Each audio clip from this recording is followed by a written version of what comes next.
안녕하십니까. 소그룹 성경 나눔 해설 3월 셋째 주 구용 모임 시작하도록 하겠습니다. 오늘은 발을 씻어주신 주님이라는 제목으로 요한복음 13장 1절부터 20절 본문을 중심으로 함께 살펴보도록 하겠습니다. 여는 질문과 나눔 시간입니다. 새로 시작한 양육 과정이나 모임은 무엇인지, 또 지난주 예배를 통해 받은 말씀의 은혜나 삶의 도전이 있다면 무엇인지, 우리 참여하신 구역 식구들을 환영하면서 마음문을 열고 함께 은혜를 나누는 시간이 되기를 소원합니다. 개인별 경험이나 생각을 솔직하게 나누면 좋을 것 같습니다. 자, 오늘 함께 찬양을 부르실 때 그럼에도 불구하고 라는 이 찬양을 소개하려고 합니다. 자료에 첨부된 찬양 영상을 보고 들으시면서 은혜에 동참하시고요. 아래 유튜브 링크를 클릭하시거나 혹 재생이 안 될 시에는 이 링크를 복사해서 유튜브에서 영상을 재생하시면 되겠습니다. 자, 오늘 본문 요한복음 13장 1절부터 20절 살펴보기 전에 이 본문을 중심으로 이제 전후 맥락, 흐름들을 한번 살펴보도록 하겠습니다. 보기입니다. 자, 오늘은 요한복음 13장 1절에서 20절 본문으로 발을 씻어주신 주님이라는 제목으로 말씀을 살펴보도록 하겠습니다. 먼저 성경의 본문의 그 문맥과 배경, 그리고 전반적인 흐름을 살펴보겠습니다. 요한은 복음서 전반부에서 33년 6개월간의 예수님의 생애를 기록하면서 이 메시아로서 행하신 표적을 집중적으로 조명했습니다. 예수님이 이 세상에 오신 하나님의 아들 그리스도시다 라는 사실을 충분하게 드러낸 것입니다. 그래서 요한은 13장 이후부터 이 책의 후반부에서 그분의 영광의 참된 의미를 고난과 죽으심을 통해서 드러내고 있죠. 특히 13장에서 19장까지는 6월절 전날 목요일부터 금요일까지의 만 하루의 일들을 기록하고 있습니다. 예수님께서 죽은 나사로를 살리시자 예수님을 죽이려 들였던 그 당시 종교 권력자들의 그 모략이 본격화된 것이 우연의 일치가 아니었다라는 것을 보여주고 있는 것이죠.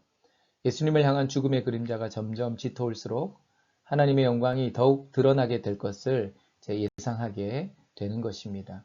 그래서 산상수훈, 감람산 설교, 다락방 설교 중에서 이 세 번째 다락방 설교에 해당하는 것이 바로 오늘 본문이겠습니다. 그리고 요한복음 13장에는 이제 이 세족식이 나오고 있죠. 이 세족식의 이 배경과 흐름 속에서 이 세족식의 의미를 한번 살펴보게 된다면 이 본문의 세족식은 예수님께서 떠나실 때가 됐기 때문에 일어난 일이라고 볼 수 있습니다. 그러니까 예수님께서 이제 십자가를 위해서 십자가 사역을 위해서 떠나실 때가 되었고 또 앞서 제자들이 누가 서로 잘났는지 다투는 가운데서 행하신 사건이셨죠. 그래서 이 세족식을 통해서 예수님께서 낮아짐과 섬김의 본을 보이셨고 이를 통해서 우리의 더러운 죄를 씻어주시는 자신의 십자가 죽음을 예고하셨습니다. 그래서 예수님은 세족식을 통해서 이 사건을 묵상하는 오늘날 우리들에게 이 겸손히 사랑을 실천하는 복된 삶의 모범을 제시하셨습니다. 자, 이제 성경 속으로 들어가서 본문의 내용을 묵상하며 고찰해 보고자 합니다. 첫 번째 질문입니다. 제자들과 유월절 식사를 함께 하시던 예수님의 마음을 채운 생각들은 어떤 것들이었습니까? 라는 질문입니다.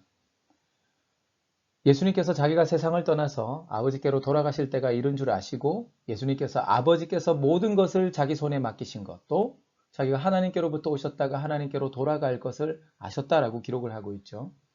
예수님은 제자들과 함께 유월절 만찬을 드신 직후에 자신이 배반당하고 체포되어서 십자가에 못 박히실 것을 알고 계셨습니다. 이걸 우리가 최후의 만찬이라고 부르는데 이때 자신의 임박한 죽음에 대한 예수님의 그 예지 능력, 그 예지 능력은 예수님께서 신성한 본성을 가지신 분이시고 또 인류의 죄를 위해 기꺼이 자신을 희생하려는 그 의지에 대한 바로 강력한 증거라고 볼 수 있을 것입니다.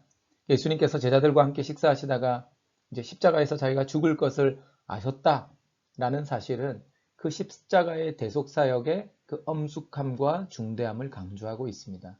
그리고 제자들에 대한 예수님의 사랑과 그 죽음 앞에서도 그 사명을 완수하려고 하셨던 그분의 헌신, 그 헌신을 보여주는 것이라고 볼 수 있겠습니다. 자, 두 번째 질문입니다. 제자들의 발을 차례로 씻어주시던 예수님께서 베드로에게 다가오셨을 때 베드로는 예수님을 강하게 만류합니다. 예수님께서는 그런 베드로에게 무엇이라고 말씀하십니까? 라는 질문이죠. 그리고 또 예수님께서 그렇게 말씀하신 이유는 무엇일까요? 자, 예수님께서 하신 말씀이 무엇입니까? 7절에 보면 내가 하는 것을 지금 네가 알지 못하나 이후에는 알 것이다.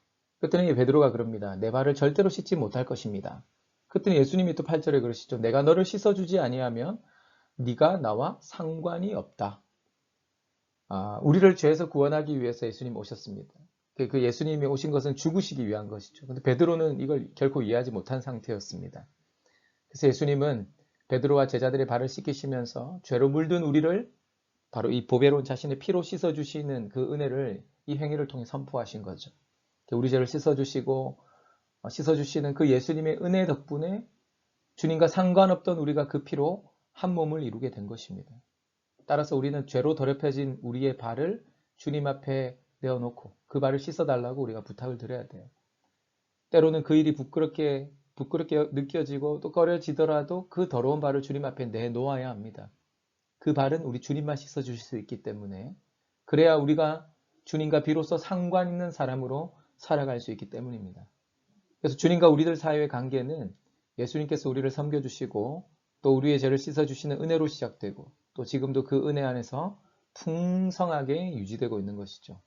예수님이 자신을 낮추어 우리를 섬기셨듯이 서로가 서로를 섬기는 그 섬김, 예수님께서 우리를 용서하신 것처럼 서로가 서로를 용서하는 그 용서를 통해 바로 이어지는 것입니다. 그 섬김과 사랑이 없으면 우리는 서로 상관없는 관계가 되고 만다라는 것을 기억해야 될 것입니다. 자, 이제 세 번째 질문입니다. 예수님께서는 제자들의 발을 씻어주신 이유가 무엇이라고 말씀하십니까? 이 말씀을 미루어 볼 때 예수님께서는 제자들의 공동체에 가장 중요한 것이 무엇이라고 생각하셨을까요? 라는 질문인데요. 우리 예수님은 주인이자 선생으로서의 예수님이시죠. 보낸 자이십니다. 보냄 받은 자가 보낸 자로서의 예수님이세요. 제자들의 발을 친히 씻어주셨습니다. 선생이 아닌 제자로서, 보낸 자가 아닌 보냄을 받은 자로서 제자들은 바로 이 당연히 서로의 발을 씻어주는 것이 옳은 일임을 강조하신 것이죠. 제자들은 바로 이런 예수님의 은혜와 섬김으로 하나님 나라 백성이 된 것이기 때문에 서로 큰 자가 되려고 또 섬김을 받으려고 하던 그 제자들의 공동체에서 가장 중요한 가치, 바로 그 가치는 낮아짐을 통한 섬김이라는 것을 제자들이 배워야 했던 것입니다. 삶을 향하여 우리 적용 질문으로 들어가도록 하겠습니다. 자, 이제 적용 질문을 통해 본문이 주는 영적 교훈을 새기고 또 삶 가운데 실천하기 위한 질문인데요. 첫 번째 질문은 이제 예수님께서 종이 되기까지 낮아지신 자신을 받아들이고 그 길을 따르라고 말씀하셨는데 당신도 예수님처럼 철저하게 자신을 낮추는 그런 그리스도인 본 적이 있습니까? 있다면 그때 어떤 마음이 들었습니까? 라는 질문입니다. 여러분 이제 이건 각자의 경험들을 통해서 또 그런 좋은 본보기 또 모델이 있다면 또 나눔을 가지시면 좋을 것 같습니다. 단 이때 누군가를 또 이렇게 혹시나 부정적으로 이야기하는 그런 이야기는 가능한 한 하지 않도록 그렇게 잘 이끌어 주시면 좋을 것 같아요. 두 번째 질문은 오늘날 우리 교회는 내가 너희에게 행한 것 같이 너희도 행하게 하려 하여 본을 보였노라고 말씀하신 예수님의 말씀에 반응하고 있는가? 이제 교회에 대한 질문입니다. 과연 이렇게 하고 있는가? 그렇게 하고 있지 못하면 그 이유는 무엇일까? 그 말씀을 따르기 위해서 우리가 점검해야 되는 것은 무엇일까라는 것입니다. 저는 이렇게 한번 질문을 던져보면 조금 더 이 두 번째 질문을 좀 더 적용적으로 잘 풀어낼 수 있지 않을까 싶습니다. 혹시 우리는 자기 자랑이 너무 심하지는 않은지, 교회 안에서 혹시 또 다른 사람들의 실수와 허물을 드러내기를 좋아하고 있지는 않는지, 혹은 덮어주기를 좋아하는지, 허드렛 일도 기쁨으로 섬기고 있는지 아니면 불평하면서 섬기고 있는지, 대접하기를 좋아하는지 아니면 대접받기를 즐겨 하는지. 여러분 이런 질문을 통해서 이번 적용 질문을 한번 돌아보면 좋을 것 같아요. 사랑하는 구역 식구 여러분, 우리는 주인이 아니라 종입니다. 보낸 자가 아니라 이 세상에 보냄을 받은 자입니다. 우리의 주인 되신 예수님께서 예수님 자신 스스로를 이 형제자매들의 발을 씻기고 겸손히 섬기도록 그렇게 제자들의 발을 씻기신 것처럼 우리에게도 그걸 요구하시는 것이죠. 따라서 우리가 주님을 본받아서 서로를 넉넉한 가슴으로 포용하고 겸손한 마음으로 나보다 남을 낮게 여기며 서로의 더러운 발을 씻어주는 관계가 되면 좋을 것 같습니다. 예수님처럼 서로를 섬기고 서로를 용서하는 하늘 백성들이 됩시다.